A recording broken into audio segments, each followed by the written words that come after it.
Hola, bueno, en estos días tan difíciles que nos ha tocado vivir, quedarnos en casa, este confinamiento necesario por el bien de todos, cada uno aprovecha para fomentar o reforzar los recursos, los conocimientos.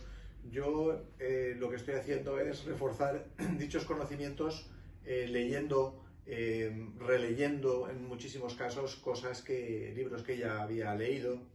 He retomado algunos que en su día se me hicieron un poquito difíciles y ahora que tengo tiempo pues los estoy retomando.